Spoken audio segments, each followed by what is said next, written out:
नाज़रीन आदाब, मैं हूं सना वारिस। आप देख रहे हैं कर्नाटक महाराष्ट्र न्यूज। सबसे पहले नजर डालेंगे महाराष्ट्र की सुर्खियों पर। मुंबई के शिवाजी पार्क में बीजेपी ने कांग्रेस के खिलाफ किया एहतजाज। यौम शहादत के मौके पर सावरकर के खिलाफ कांग्रेस के मुतनाज़ा बयान से खफा है बीजेपी।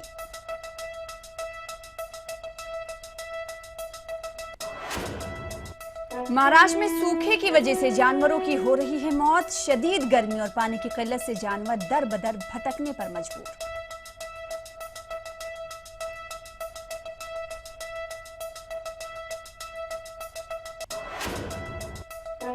अलग विदर्भ का मामला। बीजेपी रुकन असेंबली आशीष देशमुख ने इस्तीफा देने की दी धमकी।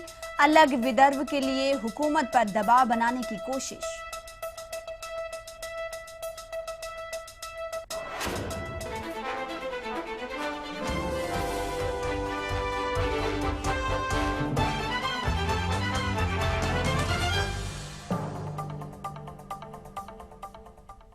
और अब खबरों की तफसील। सावरकर के खिलाफ मतनाज़ा अल्फाज इस्तेमाल पर महाराष्ट्र बीजेपी ने कांग्रेस के खिलाफ एहतजाजी मुजाहरा किया। मुंबई के शिवाजी पार्क में सावरकर के मुजस्समे के सामने महाराष्ट्र बीजेपी के कई लीडरों ने एहतजाज में हिस्सा लिया।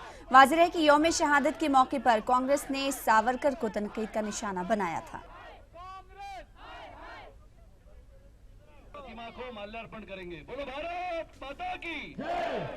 देशभक्ति का परिचय अपने जीते जी स्वातंत्रवीर सावरकर जी ने दिया, लेकिन उनके देशभक्ति पर प्रश्न चिन्ह खड़ा करना, इसका हम जाहिर निषेध करते हैं। और मुंबई में ये आज प्रतीकात्मक आंदोलन हमने किया है। पूरे मुंबई के सभी कांग्रेस के विधायकों के कार्यालय या घर के सामने हम इस निषेध आंदोलन को पहुंचाएंगे और कांग्रेस से जवाब मांगेंगे। मुंबई में हैदराबाद यूनिवर्सिटी के वाइस चांसलर और रोहित विमला की मौत के खिलाफ लेफ्ट से जुड़ी तलबा तंजीम ने एहतजाज किया। पुरअमन तरीके से एहतजाज करने की इजाजत ना मिलने के बावजूद इन लोगों ने यह एहतजाज मुनज़्ज़म किया, जिसकी वजह से पुलिस ने तलबा को हिरासत में भी ले लिया। खवातीन तलबा ने मुंबई पुलिस का मवाजना दिल्ली पुलिस से किया और बदसलूकी और मारपीट का इल्जाम भी लगाया। जोर से उन्होंने पुश करना शुरू किया, गेट तक धकेलते हुए लोगों को लाए। उस धकेलने में लोग नीचे गिरे, उनको पैर से रगड़ के पीछे कर रहे हैं। यहाँ आके हम रोड तक पहुँच गए थे, यहाँ गाड़ियाँ सारी रुक गई थी और लोगों को ढकेलते हुए पैर से लताड़ा गया और डंडे से भी पीछे ढकेला गया। और खास करके लड़कियों के साथ जिस बदतमीजी के साथ इन लोगों ने हैंडल किया है, तो सही में बोलना चाहिए कि ये सब हमने सिर्फ दिल्ली पुलिस के साथ देखा था। आज मुंबई पुलिस ने भी ये क्लियर दिखा दिया कि वो दिल्ली पुलिस से कोई अलग नहीं है। आरिफ खुर्शीद मराठवाड़ा की अदबी दुनिया का वाहिद नाम है जिसने अदब की हर सिन्फ में तबाज़माई की। शायरी, अफसाना निगारी, नावल निगारी, खाका निगारी, गरज उर्दू अदब की कोई ऐसी सिन्फ नहीं जो आरिफ खुर्शीद के कलम की जद में नहीं आई हो। लेकिन आरिफ साहब को खुर्शीद बनाया उनके अफसानों ने। पिछली नस्फ सदी से उर्दू के गेसू संवारने वाले आरिफ खुर्शीद की अदबी सफ़र पर पेश हमारी रिपोर्ट।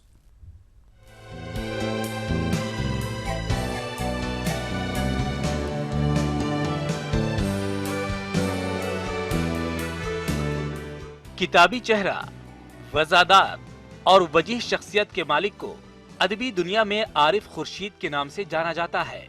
मराठवाड़ा के अदबी मंजरनामे पर पूरी आबोताब से चमकने वाला ये फनकार बैक वक्त अदीब भी है, शायर भी है, नावल निगार और खाका निगार भी।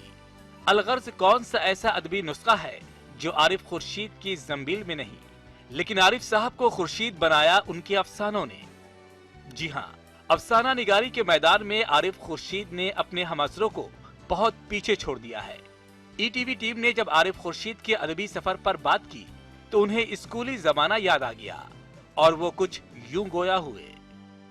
मैं 8th में आया तो वहाँ से अशफाक अहमद मेरे क्लासमेट थे, उनके तहरीक दिलाने पर मैंने शेर कहना शुरू किया। और उसके बाद जब मैं कॉलेज में आया तो 1972 में आज़ाद कॉलेज के मैगज़ीन में मेरा पहला अफसाना छपा था, स्पेशल मज़ार, जो बहुत पसंद किए स्टूडेंट्स ने, वहाँ के असातिज़ा ने। वहाँ से भी मुझे तहरीक मिली और मैंने लिखना शुरू किया। एक ड्राइंग टीचर की हैसियत से अमली जिंदगी का आगाज करने वाले आरिफ खुर्शीद ने जब दुनियाए अदब में कदम रखा तो फिर पीछे पलट कर नहीं देखा। उनका पहला शेरी मजमुआ टूटा हुआ आईना सन 1985 में मंजर-ए-आम पर आया। इसके बाद अफसानों का मजमुआ सुनहरे रात का फरेब, अफसानचों का मजमुआ यादों का साइबा और दीगर किताबें शाये हुई। इस तरह आरिफ खुर्शीद ने अदब के हर उसलूब पर तबाह आजमाई की। आरिफ खुर्शीद की खाकानिगारी की इनफरादियत ये है कि वो शख्सियत का अहाता कुछ इस अंदाज में करते हैं कि कारी तहरीर के सहर में खो जाता है। वही उनकी शायरी में आसान जुबान के साथ साथ तसलसल और रवानी पाई जाती है। मिसाल के तौर पर उनके कुछ अशार इस तरह हैं। सबके दिल का करार लाएगा, मुंतजिर लोग हैं यहाँ बैठे, कल का सूरज बहार लाएगा। सोचता हूँ कि क्या दिया मुझको, वो किसी और बुत को पूजेगा, जिसने पत्थर बना दिया मुझको। मैं अवार्ड खरीदने का ख़ायल नहीं, मैं सिफारिश का भी ख़ायल नहीं हूँ, इसलिए मैंने कभी कोशिश ही नहीं की अवार्ड हासिल करने की, वरना मुझे बहुत अवार्ड मिल सकते थे।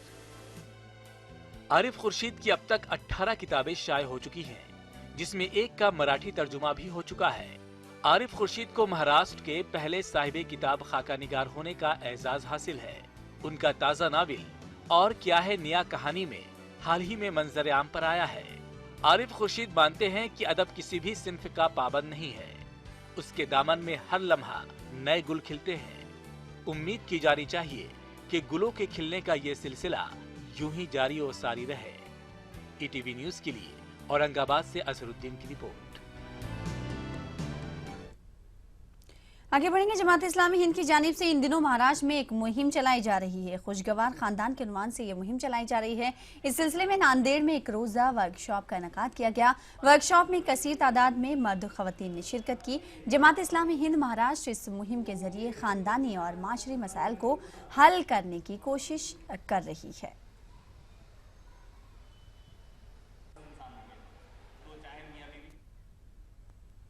अलग विदर्भ के मुतालबे को लेकर महाराष्ट्र के साबिक एडवोकेट जनरल श्री हरि अने के बाद अब बीजेपी एमएलए आशीष देशमुख ने आला कमान से इस्तीफा देने की धमकी दी है। देशमुख ने बीजेपी हुकूमत पर अलग विदर्भ के वादे से मुकरने और सिंचाई पॉलिसी को सही ढंग से तरतीब न देने का इल्जाम लगाया है। वाज़ेह है कि श्री हरि अने के इस्तीफे के बाद अलग विदर्भ के हामियों ने अलग विदर्भ के मुतालबे के लिए आखिरी और हतमी जंग लड़ने का आज़म किया है। अब आशीष देशमुख के बयान के बाद महाराष्ट्र में सियासत और भी गर्मा चुकी है। महाराष्ट्र में सूखे की वजह से पानी की जबरदस्त किल्लत पाई जा रही है, जिससे न सिर्फ इंसानी आबादी मुतासिर हो रही बल्कि जानवरों को भी परेशानी दरपेश है। बढ़ती गर्मी, चारे की कमी और पानी की किल्लत के सबब जानवर दर बदर भटकने को मजबूर हैं। बीड़ जिले में जानवरों की अमवात में इजाफा हो रहा है। हाल ही में यहाँ कई जानवरों के ढांचे भी पाए गए, जबकि पानी की तलाश में जानवर कुएं में भी गिर रहे हैं।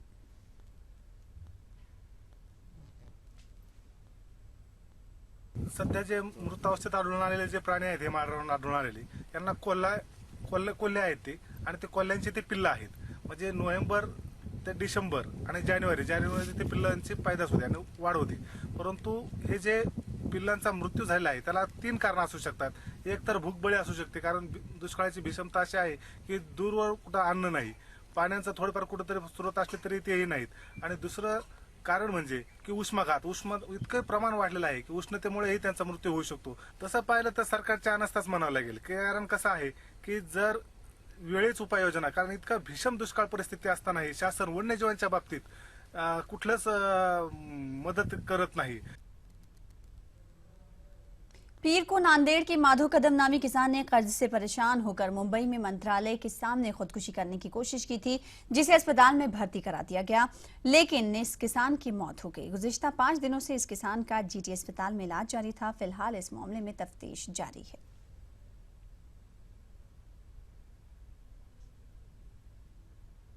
देवनार की बात करेंगे। देवनार के डंपिंग ग्राउंड पर एक बार फिर आग लगने का मामला सामने आया है। बताया जा रहा है कि कल रात 9 बजे के आसपास ये आग लगी। हालांकि फायर ब्रिगेड की टीम ने वहां पहुंचकर आग बुझाने की कोशिश की। वाज़ेह है कि गुज़िश्ता कई दिनों से देवनार के डंपिंग ग्राउंड पर आग लगने की वजह से मुंबई की आवाम को परेशानी उठानी पड़ रही है। वहीं आलूदगी में दिन ब दिन इजाफा भी होता जा रहा है। बहुत तकलीफ है सर, यहाँ तक कि हम लोग आंख में जलन भी होती है, खांसी आती है, बलगम गिरता है। हम लोग बहुत परेशान, इतना है कि हम लोग ड्यूटी करने लायक नहीं कर पाते हैं, लेकिन मजबूरन क्या करेंगे, ड्यूटी करना ही पड़ेगा, नहीं करेंगे खाएंगे क्या है, बाल बच्चों के देखना है। तकलीफ होने के क्या है, नाक पे रुमाल बांधते हैं।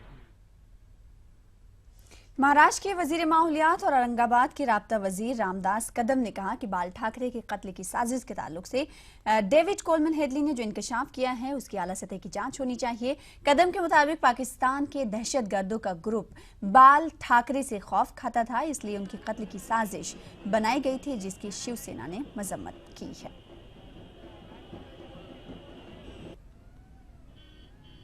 हेडलीनं जी स्टेटमेंट दिली ती अतिशय भयानक अशी स्टेटमेंट असं म्हणेन मी। म्हणजे शिवसेना प्रमुख माननीय बाळासाहेब ठाकरे यांनी नेहमीच या हिंदुस्थानच्या बाजूनं ते लढले।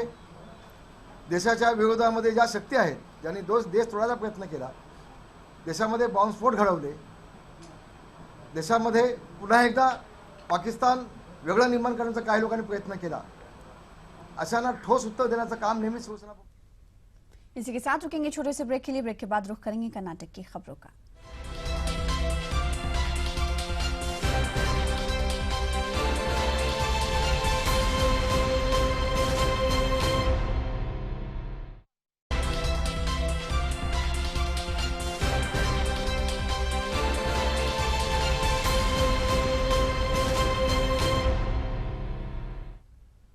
ब्रेक के बाद नजर डालेंगे कर्नाटक की सुर्खियों पर।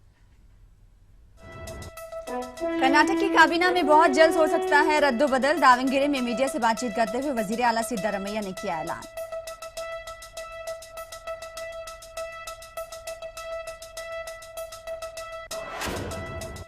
कोलार में शरपसंदों ने बस स्टैंड के करीब लगाई आग। 10 से ज्यादा दुकानें हुई जलकर खाक। अकलितों का पुलिस से खातियों को गिरफ्तार करने का मुतालबा। जिंदगी के आखिरी सफर की तैयारी। मैयत की तदफीन के लिए बेंगलुरु के एक शख्स ने तैयार की बेल्ट और सीढ़ी।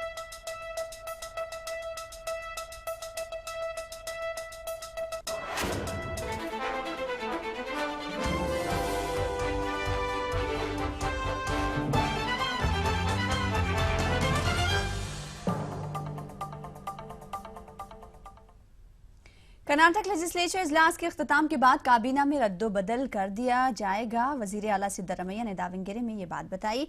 दावणगेरे के हरिहर में वाक़े कागी नेले गुरुपीठ के शाख मठ का इफ्तिताह करने के बाद मीडिया से बातचीत करते हुए वजीर आला सिद्धारमैया ने बताया कि काबीना में रद्दोबदल बहुत पहले हो जानी चाहिए थी, लेकिन कर्नाटक के 3 असेंबली हल्के हिब्बाल, बिदर और देवदुर्ग में मुनक्किद किए गए ज़िमनी इंतखाबात के अलावा जिला पंचायत और तालुका पंचायत इंतखाबात मुनक्किद किए गए, जिसकी वजह से इसमें ताखीर हुई।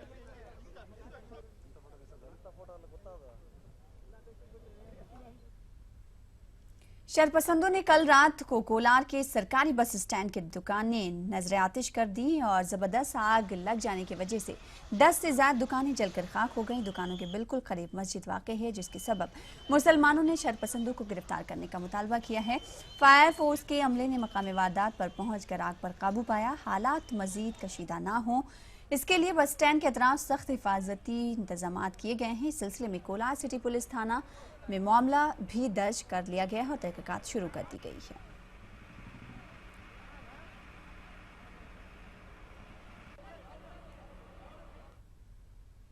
कर्नाटक असेंबली के स्पीकर कागोड तिम्मप्पा ने बताया कि 28 और 29 मार्च को ऐवान में बजट पर बहस की जाएगी। कम से कम 20 अरकान असेंबली को इस मौके पर असेंबली में हाजिर रहना होगा। कागोड तिम्मप्पा ने अफसोस का इजहार करते हुए कहा कि लेजिस्लेचर इजलास में असेंबली अरकान की तादाद दिन ब दिन घटती जा रही है। इससे बखूबी अंदाजा लगाया जा सकता है कि अरकान के ऐवान से दिलचस्पी कम होती जा रही है। ನಾಳೆ ಮತ್ತು ನಾಡದ್ದು ಎರಡೂ ದಿವಸ ಬಜೆಟ್ ಮೇಲೆ ಚರ್ಚೆ 28-29 ನಾನು ಪ್ರಾರಂಭದಿಂದಲೇ ಡಿಸ್ಕಷನ್ಗೆ ಹಾಕಿಟ್ಟಿದ್ದೀನಿ. ಬೆಳಿಗ್ಗೆ ಕ್ವಶನ್ ಅವರ್ನೆಲ್ಲ 5 ಗಂಟೆ ಮೇಲ್ ತರ್ತೀವಿ. ಕನಿಷ್ಠ ನನ್ನ ಉದ್ದೇಶ ಏನಂದರೆ ಒಂದು 5 ಗಂಟೆನಾದರೂ ಪ್ರತಿ ದಿವಸ ಚರ್ಚೆ ಆಗಬೇಕು ಅನ್ನೋ ಉದ್ದೇಶ ಇಟ್ಕೊಂಡಿದ್ದೀನಿ. ಕನಿಷ್ಠ ಒಂದು 10 ಜನರಾದರೂ ಅರ್ಧ ಗಂಟೆ ಮಾತಾಡೋ 10 ಜನ 20 ಜನ ಮಾತನಾಡಿಸ್ಬೇಕು ಅನ್ನೋ ನನ್ನ ಉದ್ದೇಶ ಇದೆ. ಆ ಪ್ರಕಾರವಾಗಿ 2 ದಿವಸ कर्नाटक भर में एसएलसी यानी 10वीं जमात के इम्तहानात होने जा रहे हैं। 30 मार्च से इम्तहानात का आगाज होगा। बेंगलुरु के नीलसंद्रा इलाके की सरकारी उर्दू हाई स्कूल में तलबा को हॉल टिकट दिए गए। नीलसंद्रा में वाक़ई सरकारी उर्दू स्कूल तकरीबन 103 साल पुरानी है। यहाँ गुज़िश्ता चंद सालों से हाई स्कूल की तालीम हो रही है, लिहाजा पहली मरतबा इस स्कूल के तलबा 10वीं जमात का इम्तहान देने जा रहे हैं। रुकन असम्बली हारिस और असातिज़ा ने तलबा की कामयाबी के लिए नेक ख्वाहिशात का इजहार किया है।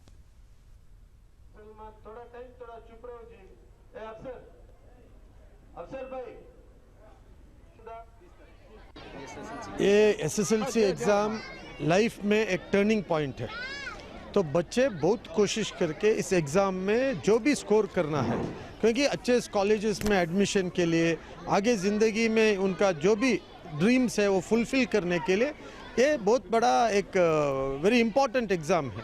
तो उसके लिए बहुत कोशिश करना है, पढ़ना चाहिए। पढ़ने के लिए ऑल्टरनेटिव क्या भी नहीं है। You have to study, nothing, no alternative for studying. So if you work hard, study, understand what you have to do, score highest mark score करो, next आपका ज़िंदगी आसान हो जाएगा। जा रही हैं तो आज हमें बहुत खुशी का मौका है, क्योंकि हम 100 साल के मेहनत आज हम देख रहे हैं। तो आज हमारी बैच, ये पहली बैच जो 10th स्टैंडर्ड, हम यही दुआ करेंगे दिल से कि हर बच्चा अच्छे मार्क्सों से पास हो और कौम की तरक्की में हिस्सा लो। कर्नाटक के रायचूर में brainy stars international monetary school के पहले सालाना जलसे का इनेकाद अमल में आया। सालाना जलसे में शहर के मुअज़्ज़िज़ीन के अलावा स्कूल के CEO सैयद तनवीर अहमद ने शिरकत की। उन्होंने बताया कि बच्चों की शख्सियत का मुकम्मल इर्तिका इस स्कूल के निज़ाम का अहम पहलू है। इसी तरह स्कूल के तालीमी निज़ाम में दीनी और दुनियावी तालीम की तफरीक नहीं है।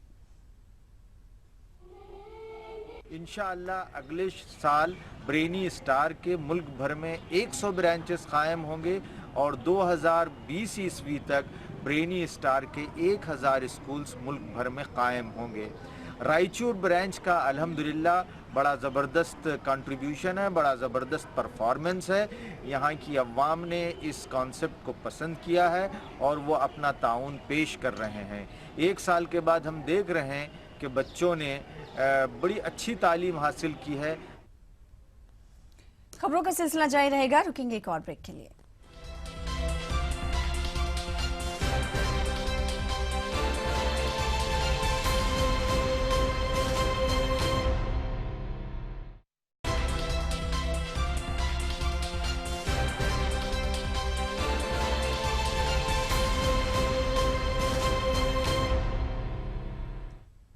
ब्रेक के बाद एक बार फिर आपका इस्तकबाल करते हैं। 18वीं सदी की समाजी मुसल्लह शरण बसवेश्वर के शहर शोराफाक जात्रे का आज से गुलबर्गा में आगाज हो रहा है। पीर को रथ खींचने की तारीखी रस्म अंजाम दी जाएगी।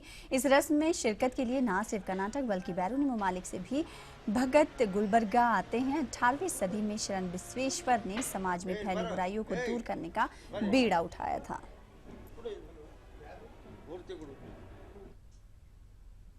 आज 27 मार्च की मुनासिबत से गुलबर्गा में आलमी थिएटर डे का इनेकाद किया गया। इस मौके पर एक छोटी सी तकरीब का इनेकाद किया गया जिसमें थिएटर और आर्ट्स से वाबस्ता अफराद ने शिरकत की। कर्नाटक नाटक अकादमी और नस्ल मशहूर महिला मंडल के इश्तराक से इस प्रोग्राम का इनेकाद किया गया था।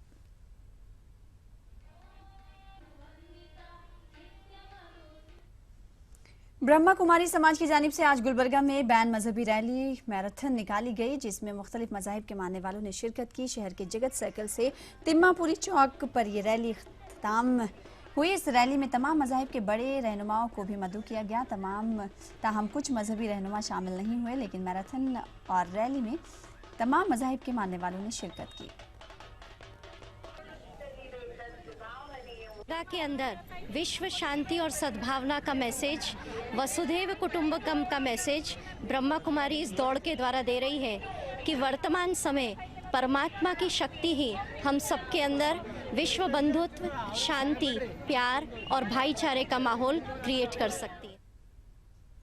जिंदगी के आखिरी सफर की तैयारी हर इंसान अपने अपने तरीके से करता है, लेकिन एक शख्स ने तदफीन के वक्त आसानी के साथ जज्दे खाकी को कब्र में उतारने के लिए बेल्ट और सीढ़ी तैयार की है। बेंगलुरु के एक ताजिर ने तदफीन के दौरान पेश आने वाले बदनज़मियों को जहन में रखते हुए खुसूसी बेल्ट और पर्दे और सीढ़ियां तैयार की हैं। तो आप देखें हमारी खुसूसी रिपोर्ट और मुझे दें इजाजत। इसी के साथ आपको बताते हुए चले कि आप हमारी वेबसाइट urdu.pradesh18.com पर मजीद खबरें तफसील के साथ देख सकते हैं। आदाब।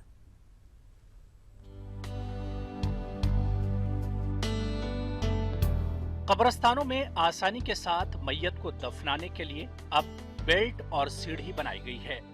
बेंगलुरु से ताल्लुक रखने वाले इकबाल शरीफ ने 6 फुट की सीढ़ी और प्लास्टिक के मजबूत बेल्ट तैयार किए हैं।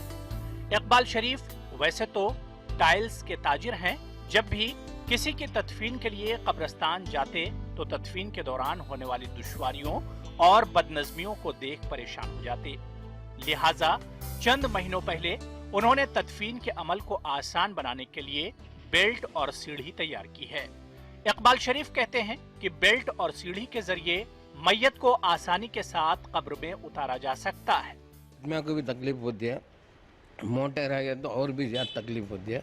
और कफन नया रहता है, वो उठाने के टाइम में फिसलता है, उसको ऐसा अल्लाह की मदद है, मेरी कुछ भी नहीं, अल्लाह ख्याल दिया मैं बना। और सीढ़ी क्या करा दी, गड़े में जाकर जंप मारती, कूद डालती, उस दल को चढ़ने के टाइम में हाथ पकड़ो घसीटो करती, कई दिन गिर जाती है। अब उसको ये सीढ़ी रही तो रिश्तेदारों को रिश्तेदार उतारे जाए। तदफीन के वक्त बेल्ट और सीढ़ी के इस्तेमाल के लिए इकबाल शरीफ ने बाकायदा उलमा इकराम से फतवा हासिल किया है। मकामी उलमा भी इकबाल शरीफ की इस कोशिश का खैर मकदम कर रहे हैं। इसके बारे में उन्होंने फतवा भी लिया है कि ये कोई हराम नाजायज़ नहीं है, बल्कि शरीयत इस तरह की चीज़ों को लेने के लिए इजाज़त देती है, ये एक सहूलत है, ये कोई नाजायज़ और कोई हराम नहीं है। तो इसका इस्तेमाल होना चाहिए। इससे उम्मत को, इंसानों को सहूलतें और आसानियाँ हैं। बेल्ट, सीढ़ी के अलावा इकबाल शरीफ ने मैयत को नहलाने के लिए पर्दे भी तैयार किए हैं। मैयत के लिए तैयार किए गए बेल्टों को इकबाल शरीफ बेंगलुरु के कब्रिस्तानों में मुफ्त तकसीम कर रहे हैं। इनका कहना है कि बेल्ट और सीढ़ी के इस्तेमाल के जरिए तदफीन के दौरान होने वाली गड़बड़ और बदनज़मियों पर काबू पाया जा सकता है। ETV news, Bengaluru.